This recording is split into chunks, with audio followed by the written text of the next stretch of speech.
Lilasukha, and he first met Gurudev when he first arrived in Australia in January of 1997, and he then went ahead and took Diksha in March of 1986. He took Diksha from Bhakti Raksha Sridhar Goswami Maharaj, so he's actually a very senior devotee and disciple of Maharaj and Gurudev. So I'm going to pass it over to you.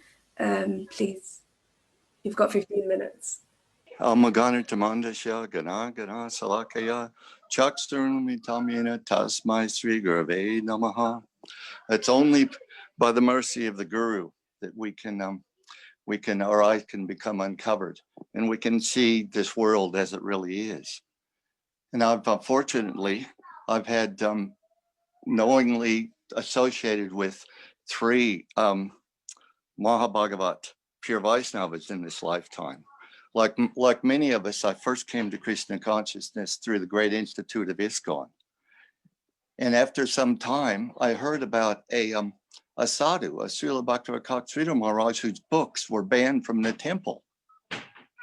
And the forbidden fruit is always appears more appealing. So I had to find what this forbidden fruit was. So I went to India. I crossed from the river from Mayapur to Navadvip, and I found a pure Vaishnava. So Sridhar Maharaj is speaking so sweetly, so attractively that I stayed. But Vaishnavas come and go in this world. And after some years he left, and I was bereft of association for some time, and I didn't think that any because of the way ISKCON had treated Srila Maharaj, I didn't think that another pure Vaishnava could come through that institution. But pure Vaishnavas can appear anywhere. And I'd heard about Gaur Govinda Maharaj, but he was in ISKCON, so I had my doubts. But then after some time, some devotee invited me to come that I had faith in, so I went, and I said, oh, acha, another pure Vaishnava. Why have I gone bereft of this association for so long? But then only shortly again after that, Gaur Govinda Maharaj left. And I was crying, when am I going to get this association again?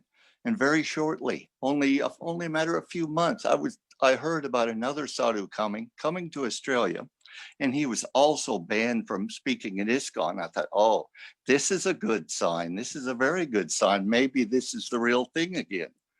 So I went to see Srila Narayan Maharaj as soon as he arrived. I stayed with him as much as I could, traveled the next 12 years. Wherever I could buy a ticket, I was with him. We're just doing the first book tables, and when we used to pack the books into whoever we could get to take on the plane before we started shipping them around. And Srila Narayan Maharaj had a whole different attitude about this banning people from speaking in the temples. He never banned anybody, even those he had severe philosophical differences from. He would want them to speak. There's I distributed this book called 5 Essential Essays. And the story I was told about this book is that Srila Narayan Maharaj he approached the Radhakund Babajis, the Sahajis, who he had philosophical differences from, and he wanted them to speak their katha so he could defeat it, but they wouldn't come in front of him. And so he put his rebuttal to the katha that they were afraid to speak in front of him because he'd heard about it, and they had their own writings. That was put in this book, 5 Essential Essays. And even the devotees with different moods, like him, the sweet pastimes we had with Trivikram Maharaj and the mornings before Parakram. Trivikram Maharaj, either he was a Krishna Bhakta, or he put this on so the worship of Srimati Radhika could be raised even higher because of some resistance. Each morning the two would debate for us. What was higher, the worship of Krishna or the worship of Radharani? And Trivikram Maharaj, he'd say things like, oh, this Radharani the Vaishnava shouldn't criticize, but she's always bad-mouthing Krishna. But then Gurudev, he would show how this resistance, this what we were taking as Radharani's criticism was actually the higher moods of praying. And through this different mood between the two, the Hari Katha would go higher and higher. Once in even people that he didn't have a good relationship with, Srila Narayan Maharaj would they were welcome to speak in his temples. Bhakta Puri Maharaj, he was coming to Australia, and I'd heard on the internet he was coming, and he was in Sydney, and he wanted to see what Swami Maharaj had done in the world.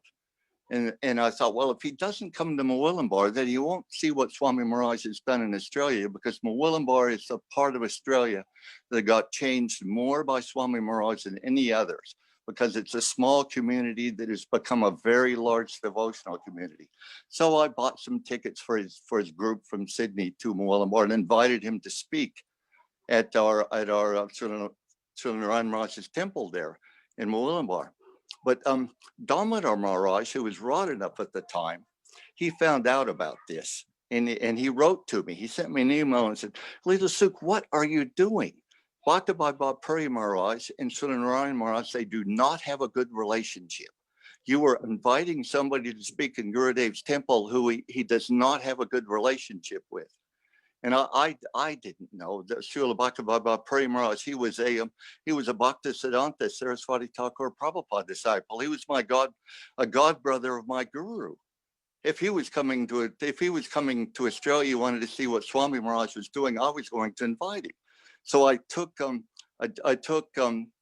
for Damodar Maharaj's now letter, and I sent it directly as it was straight to Brajanath. Brajanath answered it within the hour. I got an answer back from India that he said, yes, what Damodar Maharaj is telling you is true.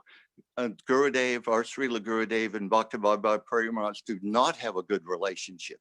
But Gurudev says, yes, you have done the right thing by inviting him to come and speak in the temple. And some years later, at the Vrindavan Parakram, Bhakta by Puri Maharaj, he came to one of Gurudev's lectures, and with a small group, and Gurudev ordered him, you come. He came unannounced, and Gurudev said, okay, you sit down, you speak some Hari Katha. And he spoke Hari Katha, and I saw, okay, this is how they have it. This is how the mood's different. Bhakta Puri Maharaj, he started glorifying Srila Haridas Thakur. And he said that Srila Haridas Thakur, he is the only true disciple of Sri Chaitanya Mahaprabhu, because he is the only one that chants a lack of rounds every day. These Goswamis, they're just telling stories, but how much Harinam do they chant? And Gurudev let him speak all of this, what he was speaking. And then after he left, Gurudev says, oh, we don't necessarily think that way. And then he went on to glorify Rupa and Raghunath Goswami so high. They don't, because the one Hare Krishna and they're fainting in ecstasy. So, and Gurudev, when in Badger, often we did, even though he was banned from going to speak at ISKCON temples, sometimes we went. In Badger, there was the three of the GBC that had banned Gurudev from speaking in their temples. They came to Gurudev's programs, and they came a little bit late after everybody would sit down. There was Ridananda Maharaj and two other GBC sannyasis that I hadn't met. So I never learned their names. And Gurudev, as soon as they turned up, Gurudev was not one of victimness. Oh, they don't let me speak in their temple, so they're not allowed to speak in mine. As soon as Gurudev saw them, he said, okay, you three, you come up front. You speak some Hari Katha. But they were defeated. The mood that Gurudev had and the total lack of vindictiveness, Gurudev's able to do what we're not allowing him to do in our temples. They were defeated. They couldn't do it. They had to stay at the back of the lecture and just listen to what Gurudev had to say. And the sometimes, and we went to ISKCON temples, and sometimes the temple president would not follow the GBC's orders. Like we went to Honolulu, and the temple president greeted Gurudeva and treated him like it was a pure Vaishnava, took him to Prabhupada's room, let him speak. And it was such a sweet engagement between all the devotees in the temple and all the Gurudev's devotees. But I was heard that a few days or a week after that, the temple president was replaced. We went to Alachua once, which is a big community in Florida. We went there many times, Gurudev, but one time Gurudev thought they convinced him he should go to the ISKCON temple. We went there, and they had a kirtan going all the time Gurudev arrived. When he arrived, and all the time ago, and they didn't receive him properly.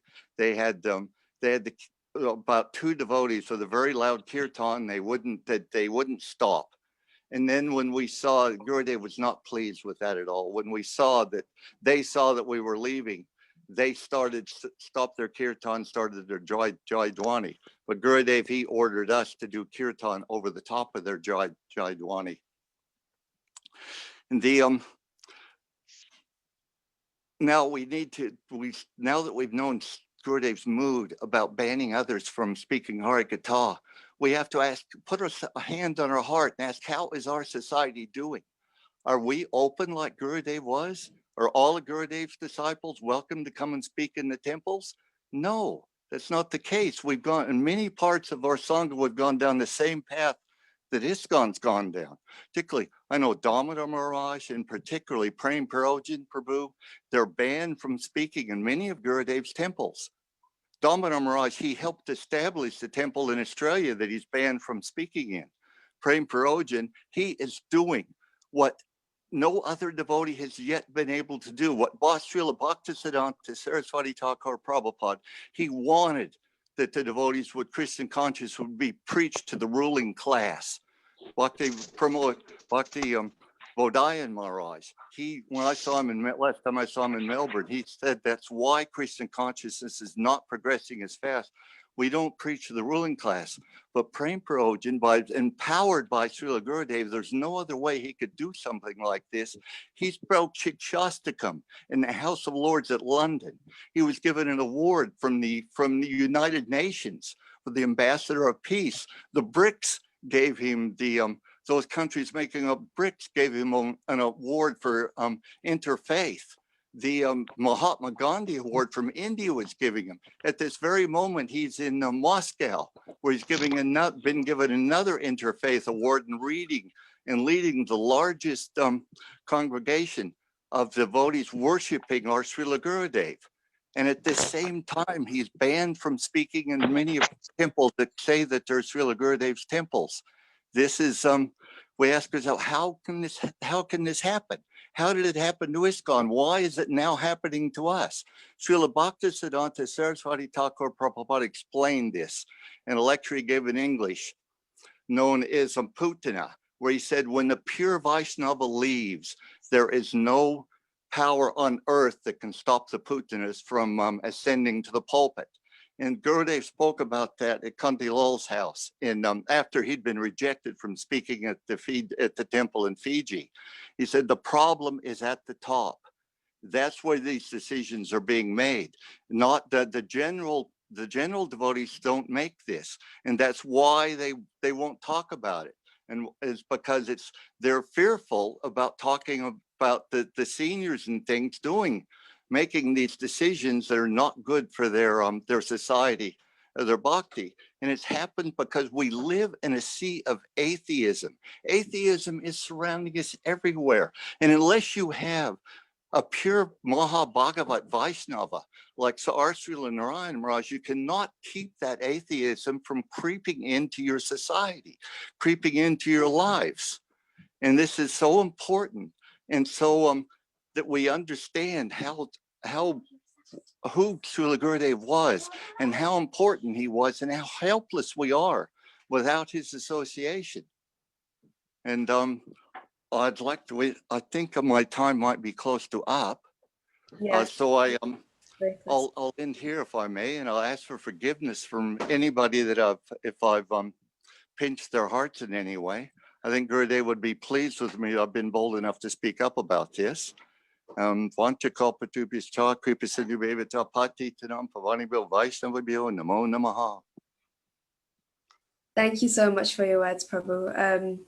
I think what you were saying ties in very nicely with our theme for this call as well, non-sectarian, having, everyone in Gurudev's Sangha speak outside of Gurudev's Sangha as well. We're having ISKCON, Radhanath Swami speak, we're having, Bodhaya Maharaj speak, Vishnu Maharaj as well. So I thank you very much for your words.